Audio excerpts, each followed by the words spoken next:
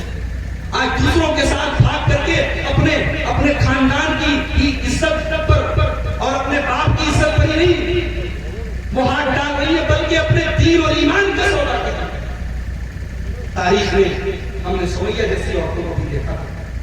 حضرت سمیہ رضی اللہ تعالیٰ عنہا ان کے جوان بیٹے کے سامنے ننگا کر دیا جاتا ہے. جوان بیٹے کے سامنے ننگا کر دیا جاتا ہے اور سمیہ رضی اللہ تعالیٰ عنہا اپنے جوان بیٹے کے سامنے ننگے ہونے کی اذیت کو برداشت کر لیا مگر رب کی توحید سے سمجھوتا نہیں. میری ماں اور بہنوں کو بھی تو عورتیں تھیں جنگ کے میدان میں اپنے بیٹے کا پتہ کرنے کے لیے آئی تو سر سے پیر تک نقاب میں آئی اور کسی نے پوچھا کہ مرے ہوئے بیٹے کا پتہ کرنے آئی ہو اور سر سے پیر تک نقاب میں آئی ہو تو اس عورت نے جواب دیا تھا انی رضیت ابنی ولم ارزا حیائی میں نے بیٹا کھویا ہے میں نے حیا نہیں کھوئی ہے میں نے شرم نہیں کھوئی ہے. وہ بھی تو عورتیں آج ہمارے سماج سے شرم و حیا کا جنازہ نکل رہا ہے اور اس کے ذمہ دار کہیں نہ کہیں ہم اور آپ ہیں. اسکولوں اور کالجوں میں اینول فنکشن ہوتا ہے ہماری بیٹیاں ناچتی ہیں اور گاتی ہیں اور باپ بیٹھ کر کے تالی بجاتا ہے باپ ویڈیو بناتا ہے. کیا یہ بے غیرتی کی بات نہیں ہے؟ کیا یہ بے شرمی کی بات نہیں ہے؟ آج ہماری غیرت کو کیا ہو گیا میرے آج بیٹیاں بے پردہ اور نازیبا اور نامناسب لباس پہن کر کے گھر سے نکلے اور باپ کی پیشانی پر بل نہ پڑے اس کا مطلب کہ باپ دیوس ہو چکا ہے.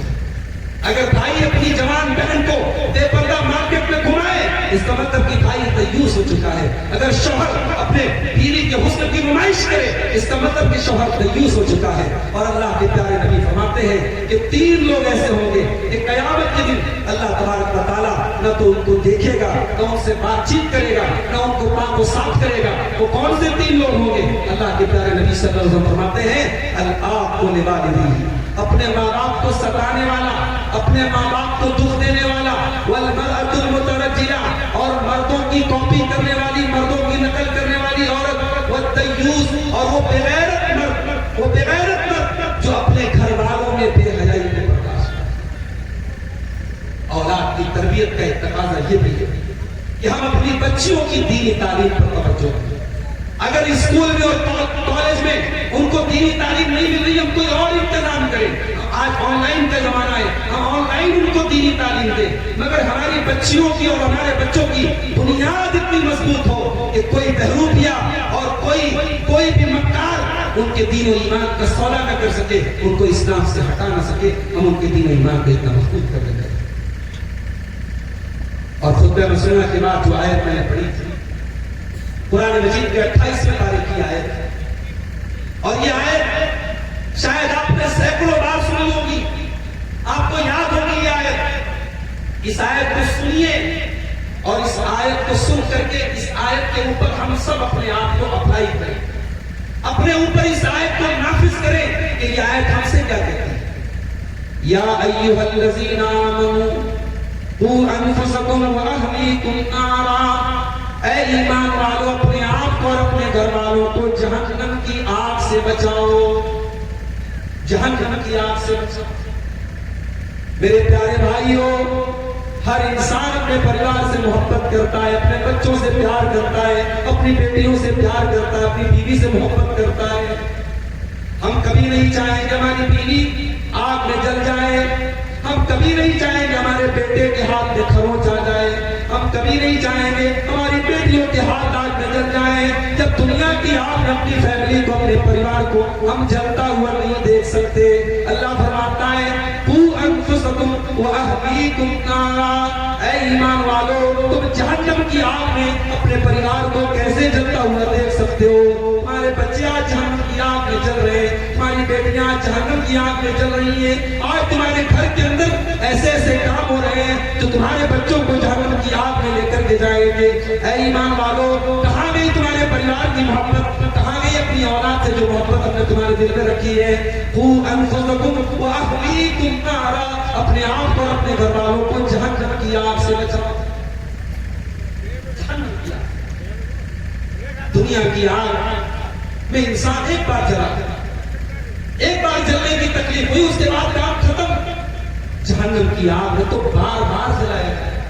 کلما نضجت جلودہم بدلناہم جلودا غیرہا ہم بار بار ان کو جہنم کی آگ میں جلائیں گے اور جب ایک بار ان کی چمڑی جل جائے گی دوسری چمڑی ان کے اوپر چڑھا دیں گے لیذوقوا العذاب تاکہ وہ جلنے کی تکلیف کا مزہ چکھیں. جہنم کی آگ سے اپنے گھر والوں کو بچاؤ اپنی اولاد کو اپنے گھر والوں کو ان کے عقیدے کی فکر کرو ان کے اخلاق کی فکر کرو.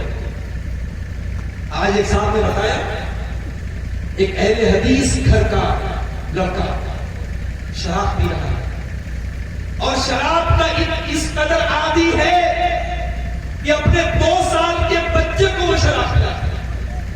یقین کیجئے مجھے سن کر کے شرم آئی، میرے دل کو چوٹ پہنچی کہ کیا ایک مسلمان اس قدر گر سکتا ہے کہ آج ایک مسلمان شراب پی رہا ہے اور اپنے 2 سال کے بچے کو شراب پلا رہا ہے۔ آج کتنی مسلمان نوجوانوں میں نشے کا کریز پڑ رہا ہے، شادی بیاہ کے موقع پر شوقیہ شراب پیتے ہیں اور بعد میں شراب کے عادی بن جاتے ہیں، ڈرگس کے عادی بن جاتے ہیں۔ میرے بھائیوں، اولاد کی تربیت کا ایک پہلو یہ بھی ہے کہ ہم اپنے بچوں کو ہمیشہ نشے سے دور رکھیں، اور باپ جب خود ان تمام چیزوں سے دور رکھے گا اپنے آپ کو تو اپنے بچوں کے لیے آئیڈیل بنے گا۔ یاد رکھو، اپنے بچوں کے لیے آپ ہیرو بنے، آپ آئیڈیل بنے۔